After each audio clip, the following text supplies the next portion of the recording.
Hi, welcome to Focus on Redmen. I'm Matt Swarchek. We have one piece for you today on this episode. It's a long-form interview that Montrese Brooks did with Miss Reynolds, and we hope you enjoy it.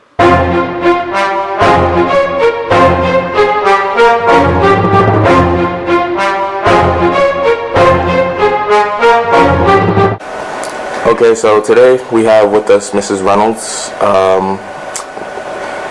We're going to do this for today connected to my Netflix show, Superhero Savvy, and we're going to quiz her or basically learn about her involvement with comics or superheroes in general. Miss Reynolds, when did you first learn about comics? Like, when did you actually hear about superheroes and anything of the sort? I feel like superheroes have always been part of my life. You know, I grew up in a 70s baby and my dad took us to the movies, so Superman was my first like superhero and superhero crush. You know, I was going to be Lois Lane and have Superman was going to rescue me, and you know, it was going to be awesome. So I've always had a fondness for, you know, the original or the older, the golden age, the older, you know, Superman, Christopher Reeves, and you know, heartbroken when he had his accident and then died because, you know, he was Superman, and how could that even happen? Yeah. And so some of the other superheroes, when I was younger, you could kind of take it or leave it. You know, Batman was like, yeah, it's all right. Like, you know, it's entertaining. So, because back then, did they have the Adam West Batman? Yeah, a little bit. So it was more like I saw that. a goofy version. Yep, and then some of the movies that were, you know, with Michael Keaton and, you know, some of the other ones that did, you know, that maybe shouldn't have done Batman. So they were goofy, just fun, like very cartoony, very much like the TV series. Because I remember seeing clips of like how the Joker was in those movies. There was even an instance where the Joker had a mustache. Oh, really? It was like a distinguished mustache. Like you could clearly see it on the camera, and I was like, what? Yeah, you know, some that weren't too bad, but you know, some like, so it wasn't my thing. But once I had 3 boys in my house, then everything started being superhero. Yes. You know, and so my oldest loved Christopher Reeves, Superman, for a while, and then they really branched out into the others, and they know a lot. They've studied the Marvel universe, and for me, the Marvel universe was kind of, you know, just a side. Yeah, I'm more of a DC fan myself. So. For a long time. So. Did you know that with the modern day superhero movies that Nicolas Cage was actually set to play those at one point? I'd heard like he was going to do the Superman. Yeah. They were going to take the route of the long-haired Superman and all that, like that they used to have in comics. But then, you know, they went against it because the route didn't seem right. Yeah.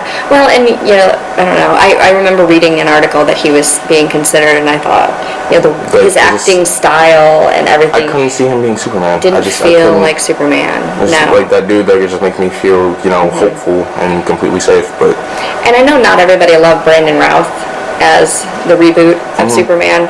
And I think I liked the comfort of his almost perfect imitation of a Christopher Reeve Superman.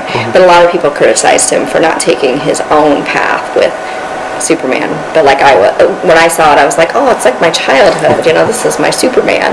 Yeah. So I enjoyed his take on it. And the great plane crash, you know, scene, you know, just a great way to start the movie out. Okay. Who would you say is your favorite superhero? Like, whether it be female, male. Honestly, you can even throw supervillains or anti-heroes into the mix if it expands that far. Yeah, well, I think, you know, Superman's always going to have a special place in my heart, you know, but I'm just so into Wonder Woman right now, and I think what they've done creating her character in this new round is so good, and it's so much better than that campy 70s Wonder Woman that I grew up with. You know, and I wore the goofy costume, you know, the little tiny eye holes and slit mouth that was Wonder Woman, you know, because But the new movie it's giving her a more serious edge. Yeah, well, she's so much more of like what she should be, which is like an Amazon warrior, you know, strong and fierce and sexy at the same time. And the female director, I think, did everything you could imagine, you know, with this, and any skepticism people had of a female taking on a superhero movie should be shot out the door, because she did such a good job with it. Actually, now that I think about it, with those two, the fact that you mentioned those two, within the comics, there have been a total of 3 reboots, I want to say. Either 3 or 2. There was the New 52. There was the Final Crisis that ended up merging a bunch of the different planets within the multiverse that were in the comics. And so that changed a bit of their past and all that. And then there was the New 52, where after an event called Flashpoint, where basically Barry Allen, the Flash, went back and saved his mom from dying. Okay. But he didn't understand that doing this, it would affect everything. Like, everything would be different. It caused a universe known as Flashpoint, where Bruce Wayne died and his dad became Batman and his mom became the Joker. It caused Wonder Woman and Aquaman to go to war with each other. It caused Cyborg to work for the United States government. It caused so many ripples that basically almost destroyed the planet. And after that, there was the new Rebirth. Well, Rebirth itself. And it took elements from that. Basically, what happened was Barry had tried to fix Flashpoint, but something or someone had came and taken basically 10 years away from the superheroes' lives. Okay. So they practically restarted. And so there's a lot of new additions, like Superman has an actual blood son, or Batman has a son.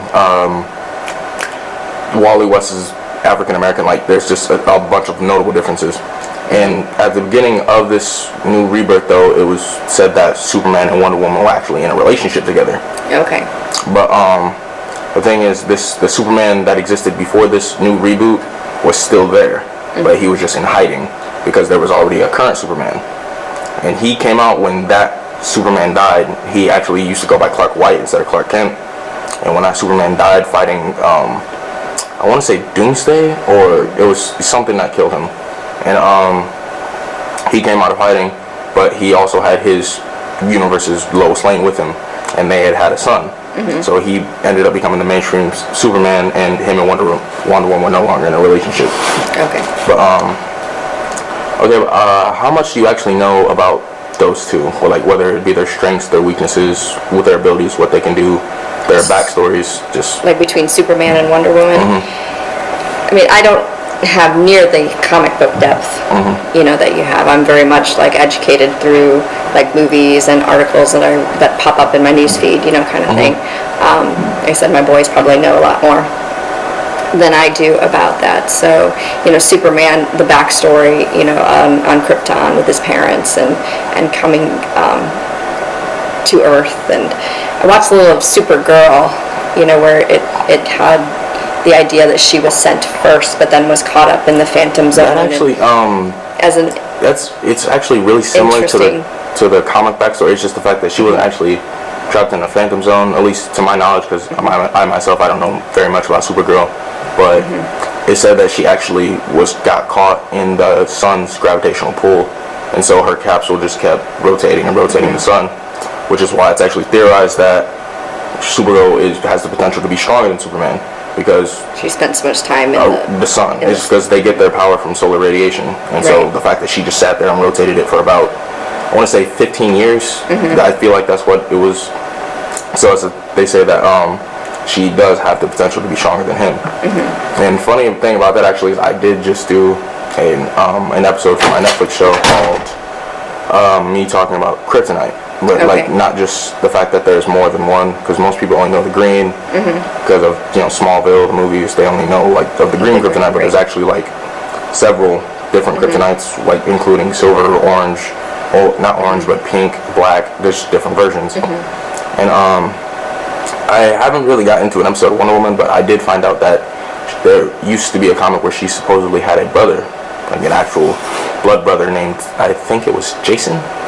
Something along those lines, but I was just wondering how much you actually knew, like regarding their backstories, their abilities, and what they can actually, what has happened to them. Yeah, until recently with Wonder Woman, probably not as much, because like I said, you watch a little bit of the kind of campy show, but nobody had really done anything meaningful in a long time to bring her into it. So if she's truly supposed to be Zeus's daughter, then she would potentially have a lot of half brothers and things that had existed, but see, I don't know if they're actually gonna, Ares himself.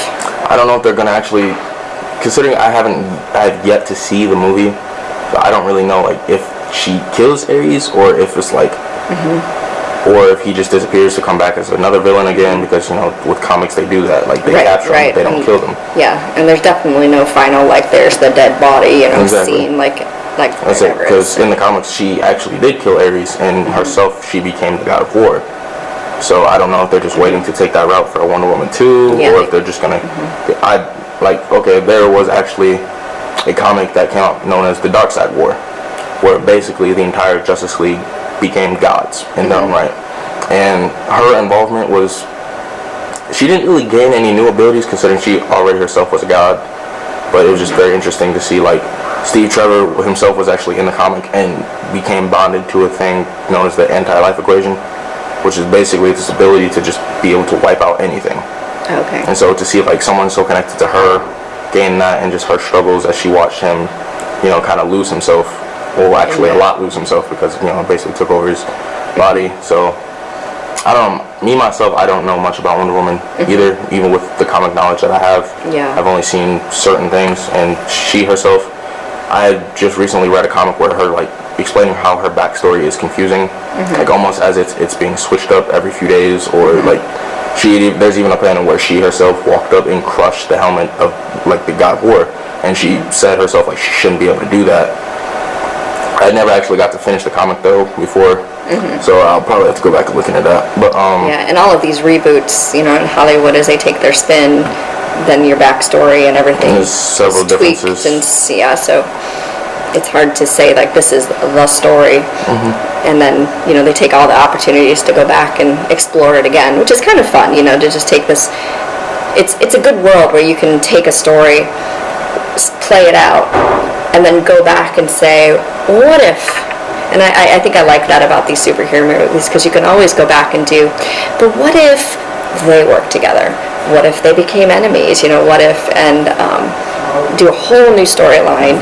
And because there's that's just fantasy element to it, we're okay as audience. We're like, yeah, why not? Why not go back and do it again? We can do it, and it's just fun. Like, it's an unlimited storytelling thing, and I like the richness of the stories that come with it. And I appreciate the campiness sometimes, just the fun. And that's why, if I had a choice of movies, I'd go see a superhero movie, because you're supposed to have a good time. Yeah. That's why I didn't enjoy Batman versus Superman, because they really tried to take all the fun out of watching a superhero. And I thought Wonder Woman was the only little bright spot. I think it was just because of how much they tried to introduce Ben Affleck Batman. Yeah, and he's kind of a strange Batman for me too. Because I don't know, you've seen him in so many other roles that you're like, Batman. Also the fact that he played Daredevil as well, like it's just, I don't know. Yeah. But what they tried to take was the route from it's a comic that I think it was The Return of Batman, or The Return of Bruce, or something like that.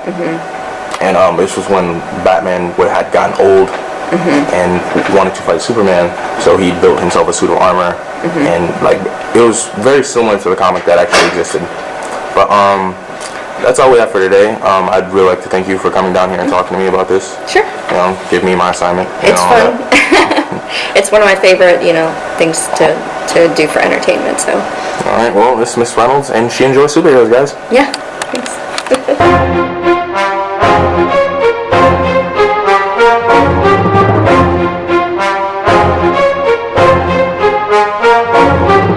Thank you for that, Montrese. We hope you all enjoyed that interview.